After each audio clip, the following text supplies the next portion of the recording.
محمد علی رضولوی کے بارے میں پہلی بات تو یہ ہے کہ he belonged to that rare breed of humanists which included Forster and Russell.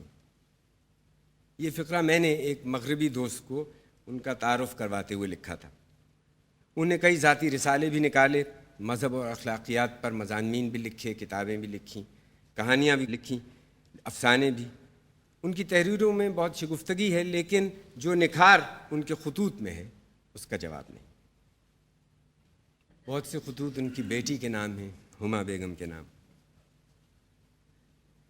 میری جان دعا، تمہارا محبت نامہ آیا، خدا تم کو خوش رکھے اور تمہاری مرادیں پوری کرے. جو پند و نصائح تم کرتی ہو وہ میرے دل میں بھی آتے ہیں، مگر دل پر اللہ میاں قفل چڑھائے ہیں، وہ کسی طرح نہیں کھولتے. اگر وہ قفل کھل جائے تو پھر کیا کہنا. اب نماز بھی زیادہ جی لگا کر پڑھتا ہوں اور دعا بھی جی سے مانگتا ہوں، اور اوقات میں غور و فکر کر کے ایمان کے عقیدے دل میں مضبوط کرتا ہوں. صبح کے وقت جس کو حضوری کا وقت کہو، اس وقت نماز کے بعد بارگاہ خدا میں عرض کرتا ہوں کہ بار الہ ایمان دے.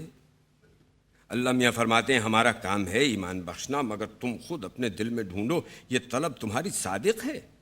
میں عرض کرتا ہوں میرے مالک، میری تمنا ایمان کی روشنی سے سینہ جگمگ جگمگ جگمگ کرنے لگے، جی سے معلوم ہوتی ہے. وہاں سے ارشاد ہوتا ہے ہاں یہ تو ٹھیک ہے، مگر غور کرو، تم نے جوانی میں بہت سی عورتوں کو جانا ہے، بھلا ایمان سے کہو اس بیتابی تڑپ شوق کا کچھ بھی شائبہ ہماری تلاش میں پاتے ہو؟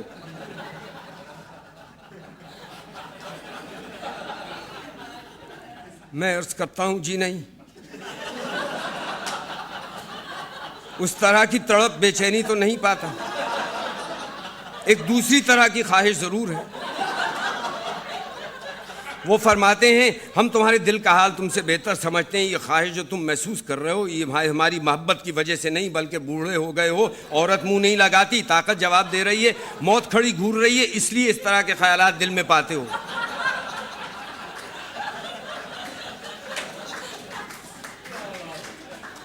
میں عرض کرتا ہوں بار الہ، اب تیرے سمجھانے سے سمجھ میں آتا ہے واقعی تیری خواہش انہی مجبوریوں سے ہوگی، مگر ہے تو.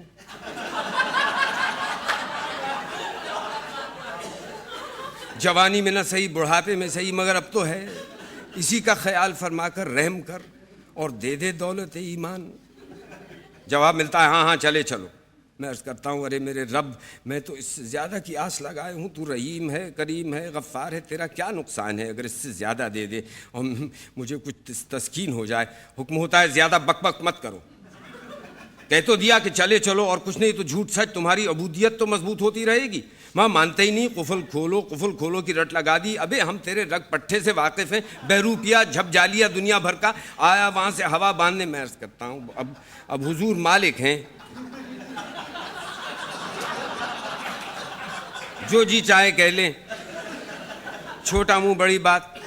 حضرت ابراہیم نے یہی کہا تھا کہ قائل تو نے کر دیا مگر دل کو تسکین نہیں ہوئی. وہ بڑے آدمی تھے، تیرے مقرب تھے، ان کو کچھ نہیں کہا، ہمارے اوپر خفا ہوتے ہیں.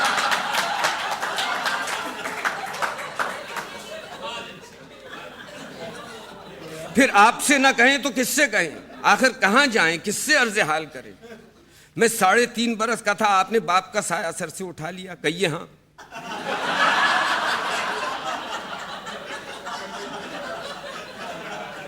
اس کے بعد بیوقوف چاہنے والی ماں نے لاڈ پیار کی انتہا کر دی. اگر میں نے کسی کو مارنا چاہا تو اس نے ہزار بند سے چونی کھول کر اس کو دی اور کہنے لگی میرا بچہ یتیم ہے، یہ لو چونی لو، اس کو مار لینے دو، اس کا جی چھوٹا نہ کرو.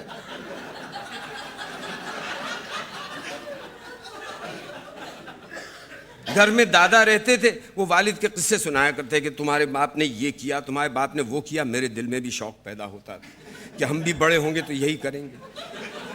اس کے بعد ہم اسکول بھیج دیے گئے، وہاں سب طرح کے خیالات دل میں ڈالے گئے. جب جوانی قریب آئی تو نے ہی خیالات میں آزادی دی، خود رائے قائم کرنے کی قوت بخشی. ہربرٹ اسپینسر مل کے خیالات دل میں جمنے لگے، کفر و الحاد کی بنا پڑ گئی. جس طرح سے نے خسرہ مقرر کیا ہے کہ سب کو نکلے، اسی طرح سے شروع جوانی میں تیرے ہی حکم سے خیالات میں آزادی آتی ہے.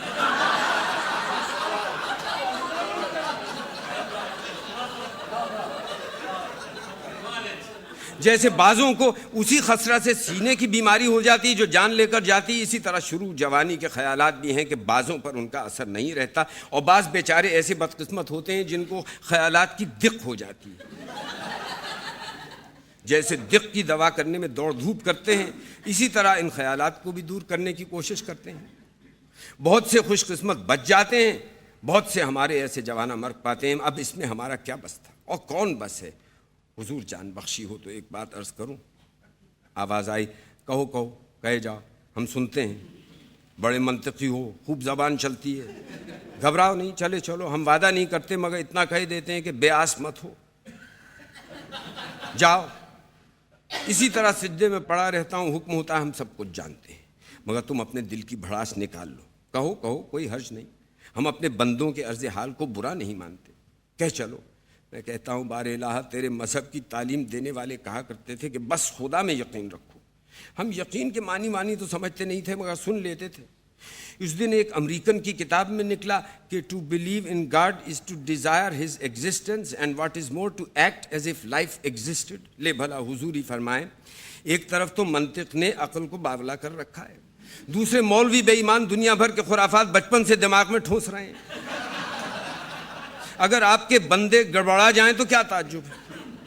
حاتف نے کہا، سنو محمد علی، تم یوں ہی چلے چلو، ہم اپنا قاعدہ تو تمہارے لیے بدلیں گے نہیں، مگر اتنا جان رکھو کہ ہم قہار جبار بھی ہیں اور رحیم و کریم بھی۔ ہم جانتے ہیں کہ تم کو ابھی اپنی بک بک سے سیری نہیں ہوئی، مگر تمہارا بکنا بالکل تحصیل حاصل ہے، کیونکہ ہم سب کچھ سمجھتے ہیں، لیکن ہم تمہارے اوپر مشیت کے راز اپنے کھولنا نہیں چاہتے۔ بس اٹھو، سجدے سے اپنا کام رکھو۔ ہما پیاری، دنیاوی مصائب جو میں نے بیان کیے ہیں، ان میں ممکن ہے کچھ مبالغہ ہو، مگر ہیں اور بہت شدید ہیں۔ تمہاری پیٹھ کا درد بھی بے چین کیے ہے، کوئی اچھا خیال آتا ہی نہیں، لیکن میں ہر بات کے لیے تیار ہوں۔ اپنی موت سب سے سخت ہے، جب میں اس پر بھی راضی ہو گیا تو پھر کچھ اور کہنے کی حاجت نہیں۔ میں اسی طرح زندہ ہوں، ہنستا بھی ہوں، مضامین بھی لکھتا ہوں، برج بھی کھیلتا ہوں۔ میرے نانحال والے سخت بات کہنے کے عادی تھے، یہ ورثہ مجھ کو بھی ملا ہے، مگر میں طبیعت کو روکتا ہوں۔ اپنی ہی مثال لے لو، تمہارا خط آتا ہے، اس سے مالی مصائب کم نہیں ہوتے، معدے کی تکلیفیں ویسی ہی رہتی ہیں، مگر ذری سی خوشی ہو جاتی ہے، جیسے کسی کو پھانسی کا حکم ہو چکا ہو اور جیل کے احاطے میں کہیں کامنی پھول ہو، کال کوٹھڑی سے نہ درخت دکھائی دیتا ہو نہ پھول، مگر اس کی خوشبو کمبخت قیدی کی ناک تک آ جائے اور ایک لمحے کے لیے جی خوش ہو جائے۔ بس تم لوگوں کے خط سے کچھ ایسا ہی ہوتا ہے، تمہارا دل چاہے خط بھیجو، جی چاہے نہ بھیجو، کچھ زیادہ فرق تھوڑی ہوتا ہے۔ بندہ محمد علی۔